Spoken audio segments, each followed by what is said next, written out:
By now, you have seen the headlines. The real estate market is changing. But is there a real estate bubble set to pop at any moment, sending real estate prices plummeting?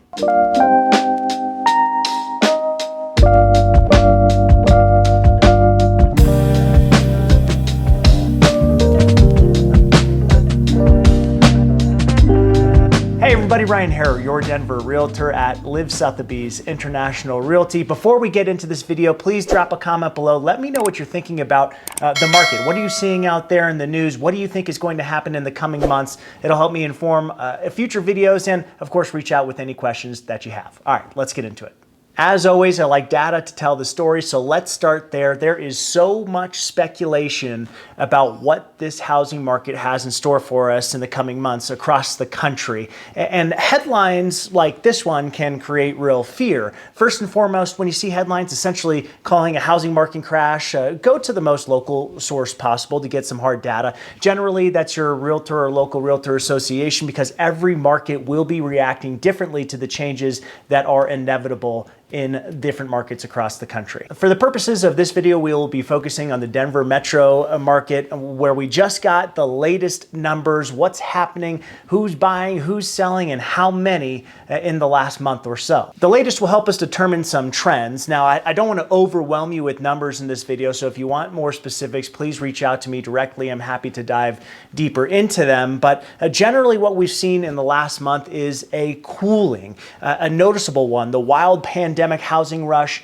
is over, primarily because interest rates have jumped to 5+%, and that will pull down the buyer pool. There will be fewer buyers in the market because money is just not as cheap as it was in the last year and a half. But does that mean a housing crash is coming? Well, let's look at what we know is happening. For starters, less buyers in the market means more homes on the market. You can see that compared to the same time last year. There's notably more active inventory or homes available on the market at the end of May, likely because that reduced buyer pool has led to less offers being written, or pending offers we call them, and less home sales closing compared to last year.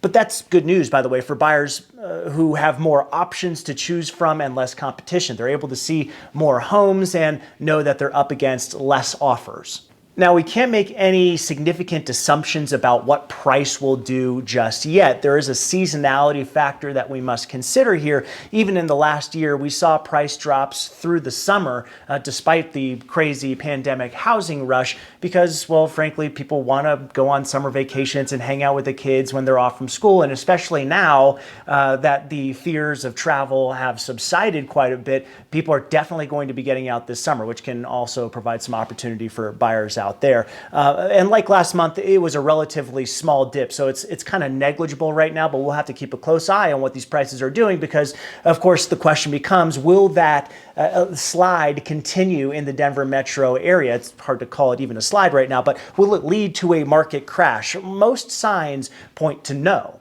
Why not? Well, first of all, let's get this out of the way. It does appear that a recession is coming, albeit a mild one by most experts' standards. But of the last 7 or 8 recessions, there's only been one time where housing prices dropped, and that was during the 2008 recession, the Great Recession, which was fueled by a mortgage crisis. It was caused by the housing industry. Not only did that catastrophe lead to much stricter regulations on predatory lending practices, preventing people from getting loans that they couldn't afford, but homeowners currently have more equity in their homes today than they ever have before.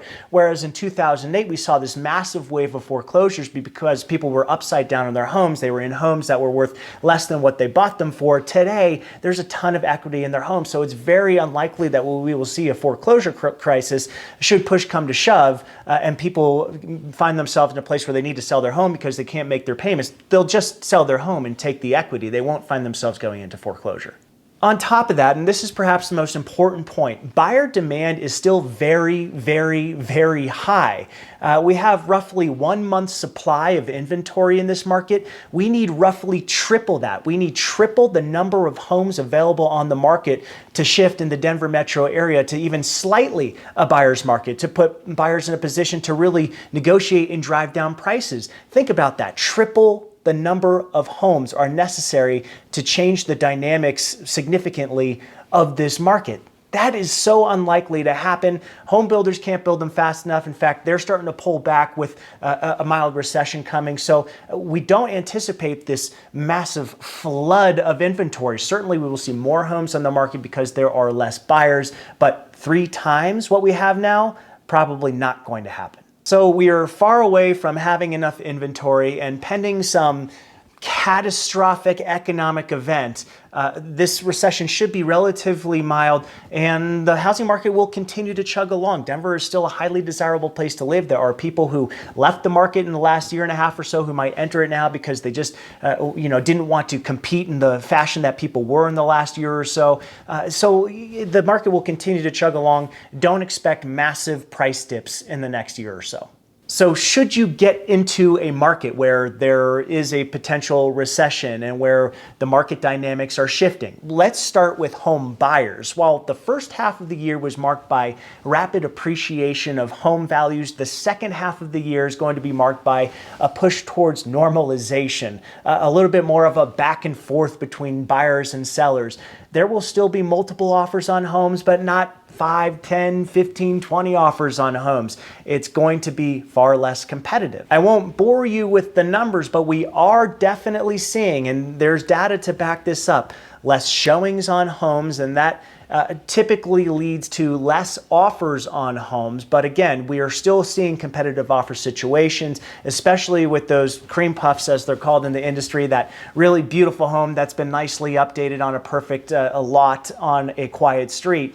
Still going pretty quickly on the first weekend. Maybe on the second weekend, though, for some of these homes that don't have as many updates or desirable character features. So pay attention to those homes that have been on for a few days or maybe a weekend or two. It doesn't mean that there's something wrong with the home. It just means that it wasn't right for the buyer who was in there. So for those reasons alone, it may be a good idea for buyers to get into the market. I know, another real estate agent telling you it's a good time to buy, but the reality is it might not be right for everybody. Generally speaking, those folks who are looking to buy a home that they'll be in for about 5 years, it's probably a good time to continue looking even as rates continue to rise. There may be a threshold that makes your an interest rate threshold that makes your payment untenable. Pay close attention to that and get in touch with your lender to make sure that you're fully understanding the fees associated with your loan, and of course what the interest rate does to your monthly payment. But I say 5 years because with the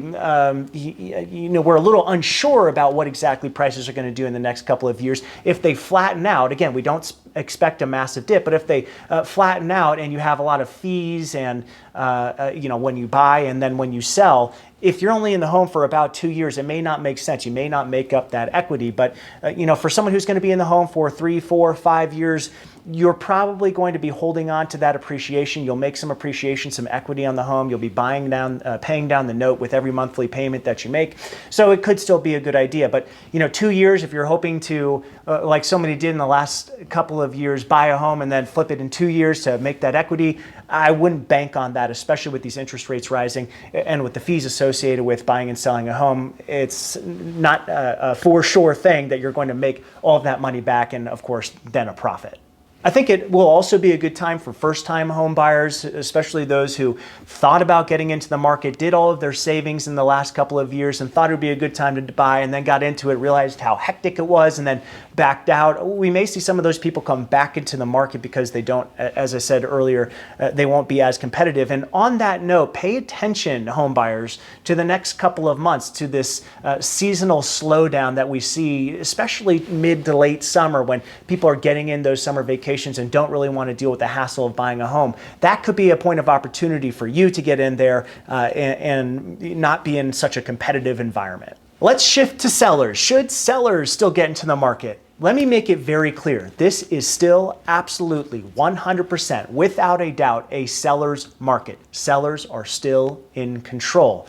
But sellers may need to adjust their expectations just a bit. Because homes are sitting on the market a little bit longer, because we aren't seeing dozens of bids on homes on a single home right now, it's important that you have a strategy to get the most money out of your home possible. For our team, our real estate team, that means doing pre-listing inspections, making sure that we know every single problem with the home before we ever list it on the market, to be prepared for concessions that we may have to make when a buyer goes under contract. It means stellar marketing, photography, videography, a social media plan, staging. I mean, we're still going to do everything we can and more at this point to make sure that you're getting top dollar when you sell your home. It's gone are the days of just throwing up a photo or two on the MLS and making your money, although that was not the best way to do things, and I guarantee folks lost money doing that. But point is, you have to have a game plan and be prepared. We've talked about this in previous videos, but pricing is going to be really important, especially for those homes that need a little TLC.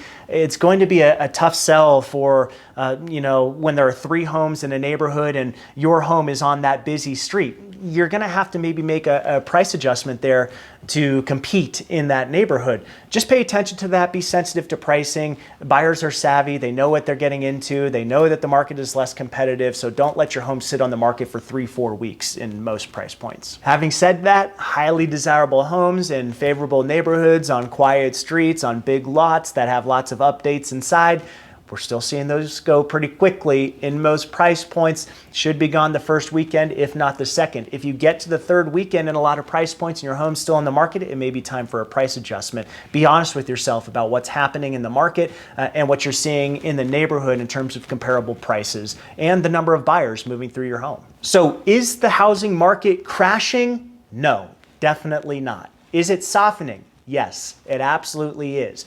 There's still plenty of opportunity out there for both buyers and sellers in the market. The strategies are just changing a bit. Stay tuned to what happens next. I'll be looking closely at where interest rates go in the next 6 months and what home inventory does this summer.